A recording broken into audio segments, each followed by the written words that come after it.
welcome to the Escapade podcast. My name is Stuart. Thank you for listening. This is going to be a very short and sweet one this week, but I'm going to try and get these out once a week. We've been having technical problems on top of technical problems on top of technical problems, which is why we still do not have an Envision Escapade podcast. My apologies for that. I've got hours of video which I can't edit or upload at the moment, which is a shame, but just a big shout out to everyone who has been a long-term subscriber. Thank you very much. If you think it'll be fun, if you think some people will enjoy, plug it to your friends. Please like and subscribe. But more importantly, if you're new, if you're just wandering through and think, what is this? It's me shooting the breeze. My name's Stuart Barrell, and I have the pleasure or otherwise of being a 12-time world record holder. And I've been doing a lot of reflecting this week. And I've been doing that for a number of reasons, doctor's orders as well. Long story, maybe one day I'll tell you all. But where I am right now is I've looked back at the 12 world records I've set. And basically, for the first time ever, I've had a chance to sit back and look at the view. And by that, I mean I've gone back and actually, sometimes it's 14 years ago, and I've looked at it and I've actually appreciated what I did and who was there for me and the circumstances that led me to the dance, if you will. So it's been very nice, and the important thing to remember with all of this is that the only difference between climbing and falling is the order you see the scenery. It's very difficult if you're looking at things sporadically, but you're focusing on the cliff face in front of you. You don't know how high you've climbed or how high you've soared. In fact, sometimes you can actually be incredibly successful and think you've actually fallen. So I have been looking back. I'm putting finger to keyboard. I am typing up some notes.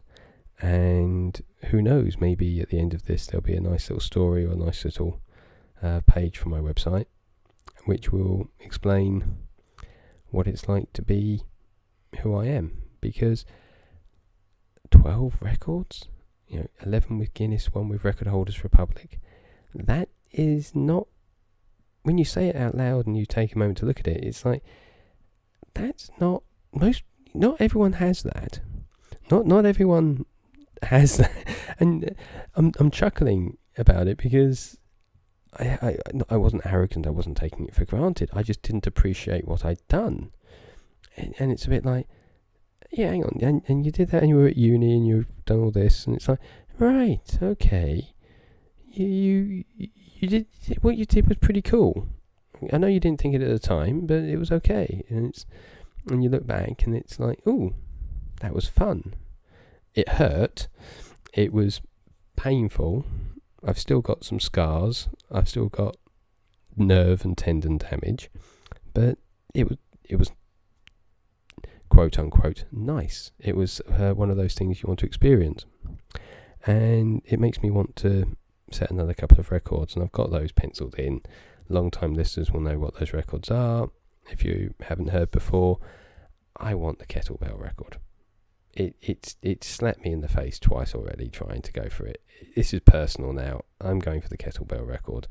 I also want the tricep one, which I'm working on at the minute. And I just wanted to express my thanks to everyone who's known me on this journey. I'm apologising. I am making an amends for some of the things I've said over the years. If I have offended or been cranky or been a bit of an idiot, apologies. I'm trying to detox from the stupid, and I'm just thankful that here I am all these years later, and I'm able to tell the stories. And there are some, it's not going to be a second by second, I did this, followed by this, then I coughed, and then did this or the other.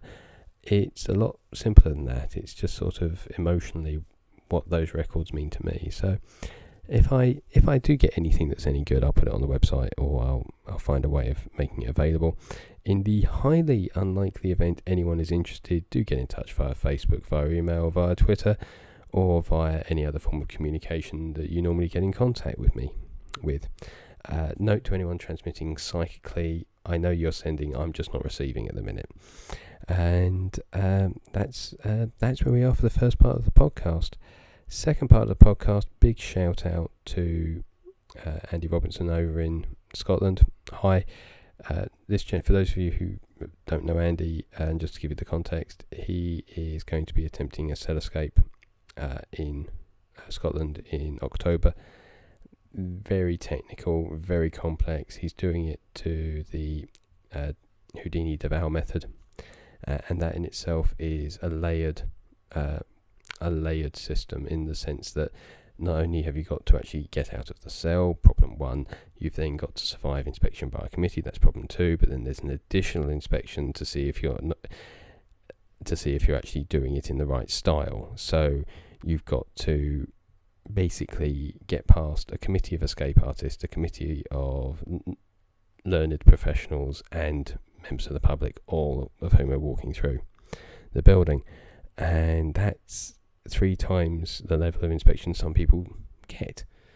There are cases written up, there are stories written up, you can read them, they're public domain. Some people only have 1 layer of inspection. This is a 3-layer of inspection test. Gosh almighty, I genuinely looking forward to seeing that. Another shout out to other members of the UKA and absent friends in the US. I do hope you're all well. Thank you for the convention. Thank you for the AGM. And thank you for everything that transpired on the day. Thank you very much. More importantly, 2 more announcements. I have been working for a good year on two things that are going to hopefully, depending how reflective I can be or how injured I am after the records, but hopefully in a couple of months' time there will be an announcement that will be of interest. One relates to the art. Well, both relate to the art of escapology. One is very much public facing. The other one is very inward facing, very internal and technical. But hopefully both will out. And equally, hopefully there'll be some interest in one or both of them from some people who may be interested. Sorry for being so vague, it's commercially sensitive, one of them, so I can't tell you that, and the other one's still very much up in the air based on getting the right materials. And that is an interesting place to be. In terms of the future, yes, I'm going to go for some records, yes, I'm going to break some world records, yes, I'm going to go and be the person that it transpires I am, which is something of a bookworm. But it wouldn't be the podcast without me keeping it vague. But thank you guys for your support. Thank you for the kind words, and more importantly, that was not just to some escape artist friends, but friends who've been in touch.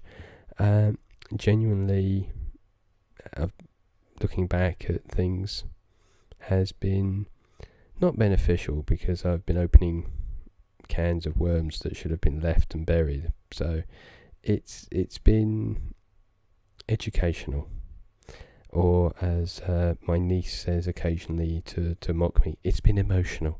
Yes, thank you for that one. But no, that's it. It's a short podcast this week. Nothing major to report, but there's some stuff that's coming, and it's going to be, I think, very interesting, and hopefully in a good way. So that's it. That's the Escapade podcast. Thank you for listening. If you're interested in a lecture in escapology or Houdini when you visited Southend, do get in touch via the escapade.co.uk website. If you're interested in learning more about escapology, do check out the United Kingdom Escape Artists webpage or Facebook page.